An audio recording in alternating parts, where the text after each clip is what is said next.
I went ahead and added the name variable to my program here, and I'm going to go and run it. I'm going to put Daniel. You'll notice here this is the adventure game, and it says Daniel wakes up, Daniel wake up. So everything good so far. I'm going to press choice 1, run for the hills. And as we read this story, you'll notice that we have these kind of blank spaces here where the hero's name should be, right? But it's not here. And so let's go ahead and take a look. This is the function definition that's running, right? Forgetting to put on his tunic, forgetting to put on his tunic. And we can see here we're using the name variable, but it's not printing anything out in our story. Right? And this might be a problem for you as well, and the reason for that is because you need to remember that this name variable is a global variable that we want to be able to use in all of our function definitions. So because of that, we have to use the global keyword. Right?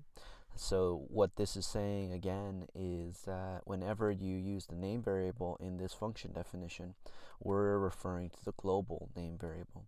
Right? And so we want to do that in all of our function definitions that use the global name variable. So this one does, this one does, this one does, and that's it. So let's go ahead and run it. I'm going to say Daniel. I'm going to choose 1, run for the hills. And it says, forgetting to put on his tunic, Daniel runs for the hills. Right? Daniel makes it over the wall, runs up a stream. Daniel takes a breather by a blueberry bush, drinks some water. Oh, so refreshing. And after a long hike, Daniel eats a handful of blueberries. They have a bitter aftertaste. Ah, poisonous holly berries. Daniel's energy goes down and he is forced to take a nap. Okay, so far so good.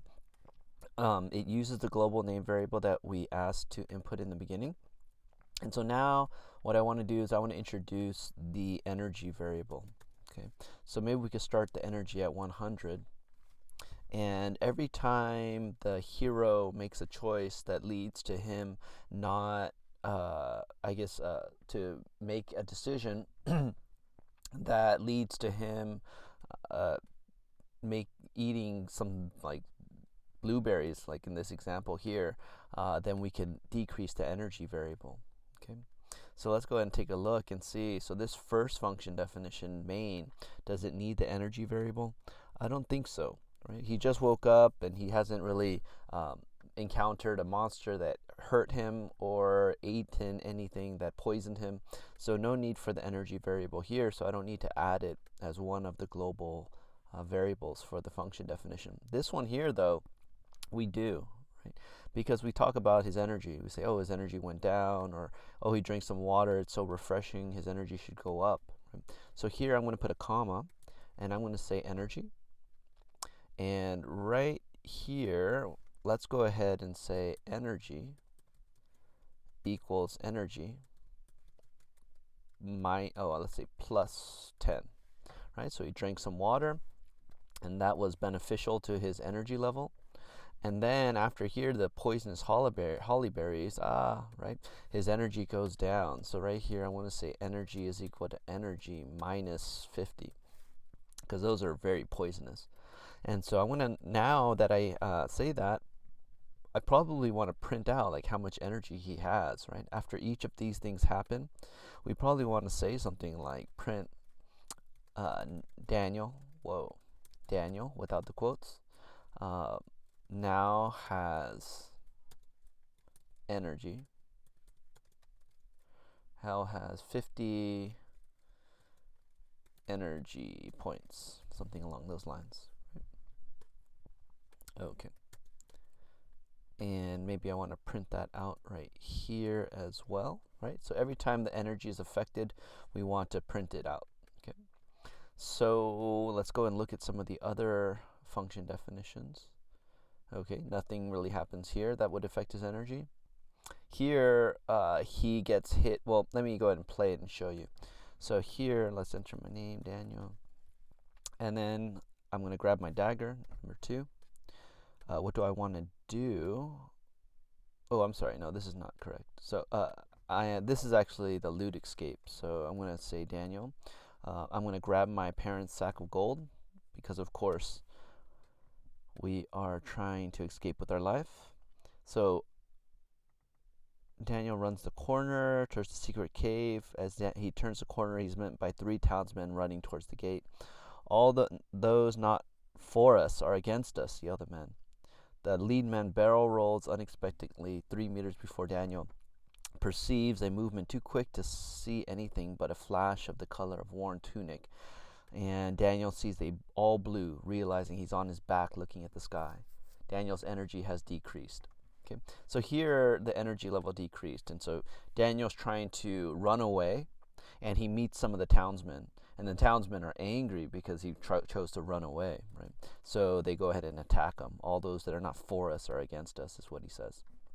So let's come on down to where his energy decreases, and let's decrease the energy, right? Is equal to energy, let's say minus 100, all right? And has decreased to well, let's not say that. Let's say the exact same thing as we said before. Daniel now has this much energy.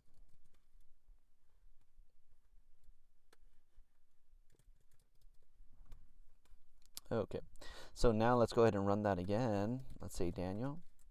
Let's do grab the sack of gold, part 3, and escape. Oh, what's wrong with this error here? Well, if we have an error, right, that's signified by this blue underline text and the red text, well, we can click on the blue link and it'll take us right to the error line. So right here, what it's saying is that we can't concatenate a string with an integer. And name is a string variable, right? It's a variable that contains a string. But energy is a variable that contains a integer. So I need to turn that into a string. I also need to do it here and there as well. So let me go ahead and copy this again. And I could copy and paste it right here and there. So everywhere I'm using the energy variable, I can do that. I can run it again, Daniel. Now I'm going to enter in 3 to escape. So as Daniel runs away, turns a corner, the lead man barrel rolls, perceives a movement that's too quick. Now Daniel has 0 energy. Okay, so this is working now, and now we're keeping track of the hero's energy.